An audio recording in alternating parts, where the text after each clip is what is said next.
اب جو یہ ہوا ہے، جو انہوں نے کل کیا ہے،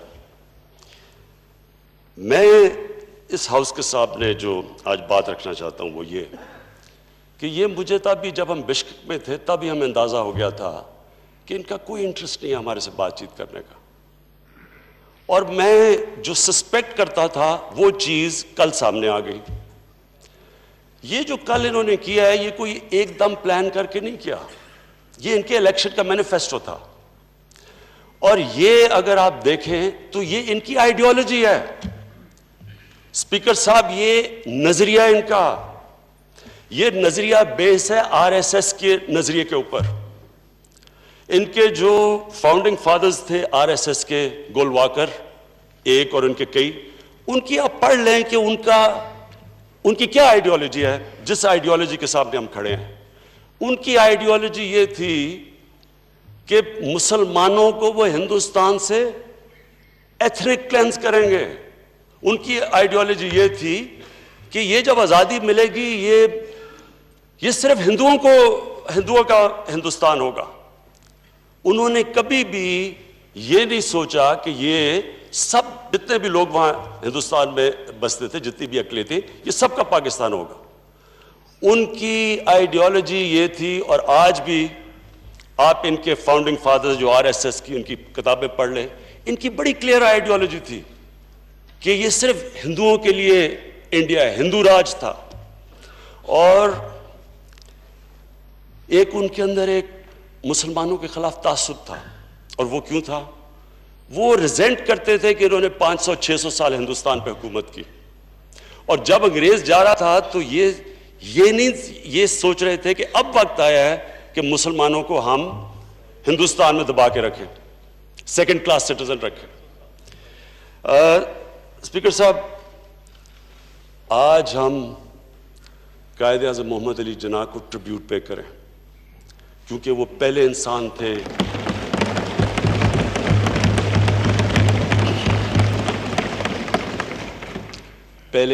تھے جو اس آئیڈیالوجی کے تھرو دیکھ لیا انہوں نے۔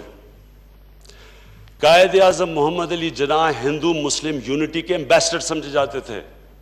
لائف ہمارے سامنے سمجھنے کی بات یہ ہے کہ کیسے قائد اعظم جیسا انسان جس کے لیے جو اس سب چیزوں سے اوپر تھے، وہ آزادی چاہتے تھے انگریز سے، کیا وجہ تھی کہ قائد اعظم جیسا انسان آخر میں اس نے فیصلہ کیا کہ پاکستان بننا چاہیے؟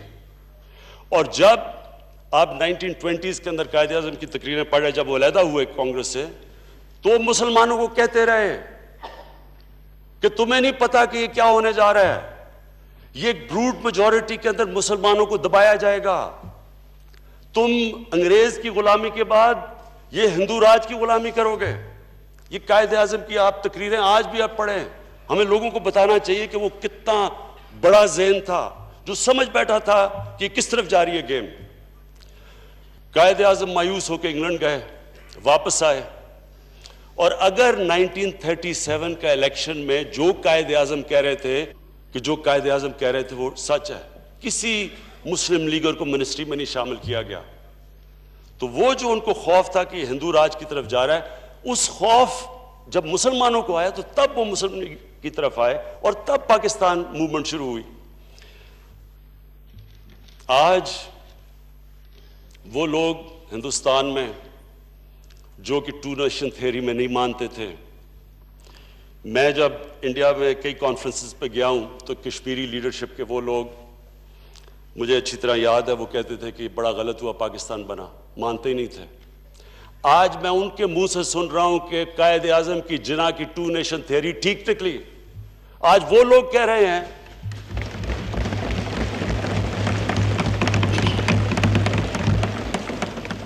آج یہ موجودہ ہندوستان میں وہ لوگ کہہ رہے ہیں کہ یہاں مسلمان یا اقلیتیں، مسیح برادری سے بھی وہی ہو رہا ہے، یہ برابر کے شہری نہیں ہیں۔ یہ موجودہ بی جے پی کی حکومت جب پکڑ کے گوشت کھانے والوں کو لٹکا دیتی ہے اور لوگ موب پکڑ کے ان کو مار دیتے ہیں، اور جو انہوں نے ابھی کشمیر میں کیا اور جو پہلے 5 سال تشدد کیا، جو مسیح برادری سے انہوں نے کیا، یہ ان کی آئیڈیالوجی ہے، یہ ان کی آئیڈیالوجی ہے۔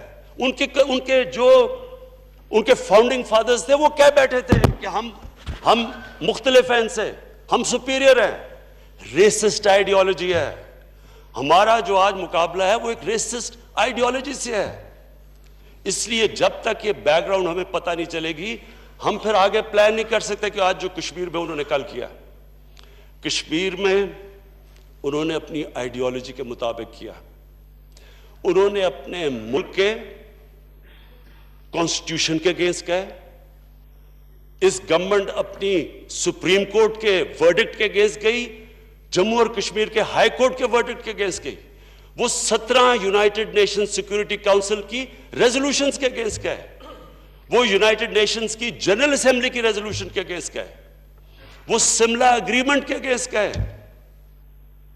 انہوں نے جو فیصلہ کیا ہوا ہے کہ جو آج ریزولوشن میں کہا ڈیموگرافی بدلنا چاہتے ہیں، یہ کہہ بیٹھے ہیں، وہ یہ چیز کہہ بیٹھے ہیں کہ یہ جب کشمیر کا اسپیشل سٹیٹس چینج ہوگا تو وہ ڈیموگرافی بھی بدلنا چاہتے ہیں۔ ڈیموگرافی چینج کرنا فورتھ جنیوا کنونشن کے آرٹیکل 49 کے خلاف ہے، وار کرائم سمجھی جاتی ہے یہ۔ تو سارے انٹرنیشنل لاز اور اپنے ملک کے لاز انہوں نے وائلیٹ کیے اپنی آئیڈیالوجی کے لیے۔ اسپیکر صاحب، یہ ایک آئیڈیالوجی کے خلاف ہم کر رہے ہیں۔ اس لیے جو میں ابھی اینڈ میں آپ کو بتاؤں گا، پہلے سمجھنا چاہیے کہ یہ ایشو ہے کیا۔ یہ کہ نہیں کہ ایک دم انہوں نے فیصلہ کر کے چلے گئے، یہ مکمل طور پہ اپنی آئیڈیالوجی کے اوپر چل رہے ہیں۔ اب انہوں نے قانون پاس کر دیا، کشمیر کو انیکس کر دیا۔ اب کوشچن یہ ہے کہ کیا وہ کشمیر کے لوگ جو 5 سال سے پہلے بھی، لیکن 5 سال سے خاص طور پہ جو ان کے اوپر تشدد ہوا ہے اور ظلم ہوا ہے، اس کے باوجود وہ جو جد و جہد کر رہے ہیں، کیا وہ قانون کی وجہ سے فیصلہ کریں گے کہ اب ختم ہوگی ہماری جد و جہد، ہم غلام بننے کے لیے تیار ہو گئے؟ یہ تو اور اسپیکر صاحب شدت پکڑے گی، یہ تو اب اور لیول پہ چلی جائے گی۔ جو میں نے پریزیڈنٹ ٹرمپ سے کہا تھا کہ آپ پڑھیں، وہ اس لیے کہا تھا کہ ہماری بائیلیٹرل ٹاکس تو فیل ہو چکی تھی، وہ ہوتی نہیں تھی۔ یہ اس لیے ہم سب کو سمجھنا ہے کہ یہ بڑا سیریس ایشو بن گیا ہے۔ میرا جو آج مقصد اس کا ریکوزیشن کرنے کا یہ جوائنٹ سیشن تھا، اس کے بڑے سیریس کانوٹیشنز ہیں۔ نمبر 1 چیز کیا ہے؟ انہوں نے اب وہاں اس کو جو 5 سال سے کرتے آ رہے ہیں، جو ان کی آئیڈیالوجی ہے، اب انہوں نے اور دبانا ہے کشمیر کی ریزسٹنس کو، آزادی کی موومنٹ کو۔ یہ کیونکہ ان کو اپنا برابر کے انسان نہیں سمجھتے۔ اسپیکر صاحب، یہ ریسسٹ ہے آئیڈیالوجی۔ یہ اگر وہ اپنے برابر کے انسان سمجھتے تو وہ کوئی ڈیموکریٹکلی کوشش کرتے، کوئی موومنٹ چلاتے، کوئی لوگوں کو اپنے پوائنٹ آف ویو پہ لے کے آتے۔ وہ مائٹ از رائٹ پاور استعمال کر رہے ہیں، وہ ان کو کرش کرنے کی کوشش کریں گے، اور جب وہ کرش کریں گے رد عمل آئے گا۔ پلوامہ ٹائپ انسیڈنٹ ہوگا، پلوامہ ٹائپ انسیڈنٹ ہوگا۔ میں آج پیشن گوئی کرتا ہوں، انہوں نے وہی کرنا ہے جو پہلے انہوں نے کیا۔ انہوں نے دنیا نے کہنا جی پاکستان سے دہشت گردی آئی، جبکہ سب کو پتا ہے کہ پلوامہ میں پاکستان کوئی لینا دینا نہیں تھا، ان کو بھی پتا ہے۔ تو اب جب یہ ان کو اوپریس کریں گے، اور زیادہ ظلم کریں گے، اس کا جب رد عمل آئے گا، میں آج کہہ رہا ہوں، اس لیے یہ سیریس ہے۔ انہوں نے ہمیں بلیم کرنا ہے۔ انہوں نے ایک اور بھی چیز کرنی ہے، انہوں نے، مجھے اب خوف ہے کہ انہوں نے کشمیر میں ایتھنک کلینزنگ کرنی ہے۔ انہوں نے وہاں لوگوں کو کوشش کرنا ہے کہ لوگ وہاں سے نکالے تاکہ دوسری میجورٹی ہو جائے اور وہ جو باقی لوگوں کو غلامی کے لیے دب جائیں۔ یہ ساری جب چیزیں کریں گے اور یہ پاکستان کو بلیم کریں گے، اس کے بہت سیریس کانسیکوینسز ہیں۔ کیونکہ مجھے پتا ہے جب پلوامہ میں، پلوامہ کے بعد جب ہندوستان نے اپنے جیٹس بھیجے اور رات کو بالا کوٹ کے اوپر بومنگ ہوئی، تو ہماری 3 بجے بات چیت ہوئی، صبح کے 3 ساڑھے 3 بجے۔ آرمی چیف تھے، ایئر فورس چیف تھے۔ اب اس وقت ہم یہ سوچ رہے تھے کہ کیا لوگ کیجولٹیز ہوئیں، کیا پاکستانیوں کا خون ہوا۔ ہم نے جب پتہ چلا کہ ابھی تک کوئی کیجولٹیز کی فگر نہیں ہے، تب ہم نے فیصلہ کیا کہ ابھی نہیں کریں گے، اور ہم ایک ٹوکن اگلے دن وہی کریں گے جو انہوں نے ہمارے آگے بومبنگ کر کے چلے گئے. اور میں بار بار اس کے بعد پلوامہ کے بعد ان کو کہتا گیا کہ 2 نیوکلیر آرم کنٹریز ایسی رسک نہیں لے سکتے. ہم اپنے مسئلے ڈائلاگ سے حل کریں. میں آج آپ کو کہہ رہا ہوں کہ جب یہ سچویشن ہوگا، یہ کسی کے کنٹرول میں نہیں ہوگا. ان کی جو مائنڈ سیٹ ہے، اور مجھے ان کے اندر ایک تکبر نظر آتا ہے جو ہر ریسس میں نظر آتا ہے. یہ جو سپیریئر، جو آج وائٹ سپریمسٹ ہیں، جو آگے گولیاں مار دیتے ہیں لوگوں کو امریکہ اور یہ باہر کے ملکوں میں، یہ ایک عجیب مائنڈ سیٹ ہے. یہ سپیریورٹی میں بلیو کرتا ہے، ریشل سپیریورٹی میں، اور یہ اس تکبر کے اندر یہ کر سکتے ہیں. انہوں نے پھر آزاد کشمیر میں کچھ کرنا ہے، رد عمل آئے گا. اگر ان کے آپریشن کی وجہ سے کچھ ہوا، انسیڈنٹ ہوا پلوامہ ٹائپ، انہوں نے ایکشن لینا ہے، ہم اس کو جواب دیں گے. یہ ہو نہیں سکتا کہ یہ اگر پاکستان میں اٹیک کریں گے ہم اس کا جواب نہ دیں. ہم جواب دیں گے. اس کے بعد کیا ہوگا؟ مزید وہ اور آگے بڑھ سکتی ہے، وہ بھی جواب دیں گے، ہم بھی دیں گے. اس کے بعد کیا ہو سکتا ہے؟ کنونشن وار ہو سکتی ہے. کنونشنل وار اگر ہو گئی پھر کیا ہوگا؟ 2 نتیجے ہو سکتے ہیں. وار ہمارے خلاف بھی جا سکتی ہے، ہمارے لیے بھی جا سکتی ہے. اگر ہمارے خلاف وار جاتی ہے تو پھر ہم کیا کریں گے؟ پھر اسپیکر صاحب اسی ہال میں نے کہا تھا ہمارے پاس 2 راستے ہو جائیں گے. ایک بہادر شاہ ظفر اور دوسرا ٹیپو سلطان کا راستہ. ایک راستہ وہ کہ ہاتھ کھڑے کر کے ہم ہار ماننے کی کریں گے. دوسرا راستہ ٹیپو سلطان کا کہ آخری خون کے قطرے تک ہم مقابلہ کریں گے.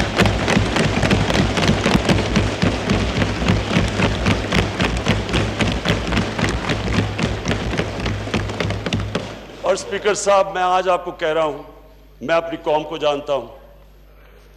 مسلمان ایمان والا انسان موت سے ڈرتا نہیں ہے. اس کو صرف اپنے رب العالمین کو خوش کرنے کے لیے وہ انسانیت کا سوچتا ہے، لیکن وہ خوف کے اوپر فیصلے نہیں کرتا. ہم اس لیے کوشش کرتے ہیں امن کے لیے کیونکہ ہمارے دین انسانیت ڈالتا ہے، ہمیں فکر ہے انسانوں کی. لیکن میں یہ سوال پوچھتا ہوں کہ اگر ہم آخری قطرے تک لڑیں گے تو وہ کون سی جنگ ہوگی؟ وہ جنگ ہوگی جو کوئی نہیں جیت سکتا. سب ہار جائیں گے وہ جنگ. نیوکلیر بلیک میل نہیں کر رہا، میں کامن سینس کو اپیل کر رہا ہوں ہے اس کے لیے. اس لیے یہ ٹائم ہے ایکشن لینے کا. اس لیے ہم دنیا کو اپیل کرتے ہیں کہ ایک ملک جو بلیٹنٹلی سارے انٹرنیشنل قوانین کی دھجیاں اڑا رہا ہے، جس کو فکر ہی نہیں ہے، کیونکہ اس کو پتہ ہے کہ پہلے کیا ہوا جب وہ کشمیریوں پہ ظلم کر رہا تھا. جب یو این کی بھی ایک آدھ ہیومن رائٹ پہ رپورٹ آئی، پہلے تو وہ بھی نہیں کرتے تھے. اس کے باوجود دنیا نے کچھ نہیں کیا، کوئی ان کو کچھ نہیں کہتا تھا. ان کو اور ہلا شیری ملی کہ اچھا اگر دنیا کچھ نہیں کہتی آگے گیا، اور اس لیے انہوں نے یہ ایکٹ کیا ہے. اور اگر اب دنیا نہیں کچھ کرے گی، میں آپ کو کہہ رہا ہوں کہ اس کے سیریس کانسیکوینسز ہیں.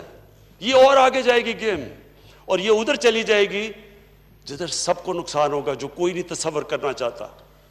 اس لیے یہ ہے ٹائم ایکٹ کرنے کا.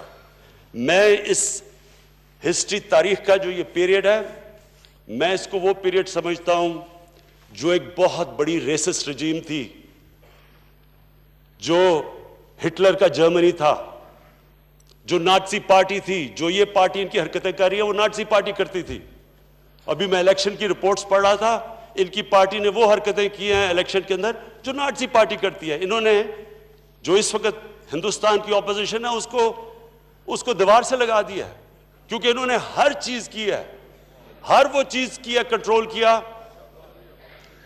وہ انہوں نے چیزیں کی ہیں جو کہ ہندوستان کی ڈیموکریسی کے علاوہ جو سارا ہندوستان کا کیریکٹر تھا، جو ان کے بڑے بڑے فاؤنڈنگ فادرز مہاتما گاندھی، جواہر لال نہرو، اس ساری سیکولرزم کو وہ ہٹ کر رہے ہیں. یہ وہ سوچ ہے, وہ آئیڈیالوجی ہے جس نے مہاتما گاندھی کا قتل کیا. یہ وہ والی آئیڈیالوجی ہے اسپیکر صاحب جس کو اگر ابھی نہ روکا گیا تو وہ جو فیمس نیول چیمبرلین کو کہتے تھے اپیزمنٹ, کہ جب سٹینڈ لینا چاہیے تھا ہٹلر کے اگینسٹ وہ نہیں رہے, اس کو اپیز کرتے رہے. اگر دنیا آج ایکٹ نہیں کرے گی, اگر دنیا جو سو کال ڈیولپ ورلڈ ہے, جو ایڈوانسڈ ورلڈ ہے, وہ اپنے بنائے ہوئے قوانین کو اپ ہولڈ نہیں کرے گی تو یہ آگے کدھر جائے گی بات؟ پھر ہم ذمہ دار نہیں ہیں. ہم اس لیے آج کھڑے ہیں یہاں سار, یہ سارا سیشن بلایا ہے کہ یہ ایک اس سطح پہ جا رہی ہے اب جو ساری دنیا کو نقصان پہنچا سکتی ہے. تو میں اپنی گورنمنٹ سے یہ واضح کرتا ہوں کہ ہم ہر فورم کے اوپر اس کو لڑیں گے. یونائٹڈ نیشن سیکورٹی کاؤنسل کے اوپر ہم سوچ رہے ہیں کہ ہم انٹرنیشنل کرمنل کورٹ میں کیسے یونائٹڈ نیشن سیکورٹی کاؤنسل کے ذریعے جا سکے, یہ سٹڈی کر رہے ہیں. جنرل اسمبلی میں یہ ریز کریں گے, ہیڈز آف اسٹیٹ سے یہ بات کریں گے, ہر فورم کے اوپر میڈیا پہ اس چیز کو اٹھائیں گے, دنیا کو بتائیں گے کہ یہ جو آج ماڈرن ویسٹرن ورلڈ جن ویلیوز کے اوپر کھڑی ہے, جو وہ کنڈیم کرتی ہے ماضی میں, جس کو ناٹسی نقصان ہو رہا ہے ہندوستان میں, اس لیے بدقسمتی سے دنیا رسپونڈ نہیں کر رہی, لیکن آخر میں یہ ساری دنیا کو اس ظلم کا نقصان ہوگا. کشمیر کی جو موومنٹ ہے وہ کراش ایک پارلیمنٹری لیجسلیشن سے نہیں ہو سکتی. کشمیریوں کے ساتھ سارا پاکستان نہیں, مسلمان دنیا کی آواز ہے آج. بلکہ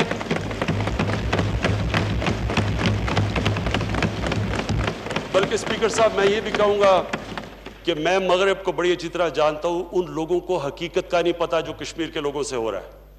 میں ذمہ داری لوں گا, میری پارٹی لے گی, ہم دنیا کے مغرب میں جا کے لوگوں کو بتائیں گے کہ جس طرح کا ظلم کشمیریوں پہ وہاں ہو رہا ہے, اور ہندوستان کے اندر اوور آل جو مائنورٹی اور مسلمانوں سے ہو رہا ہے, یہ سارے وہ ویلیوز ہیں جو ویسٹرن ورلڈ کہتی ہے کہ ہم اپ ہولڈ کرتے ہیں, ان کی خلاف ورزی ہو رہی ہے.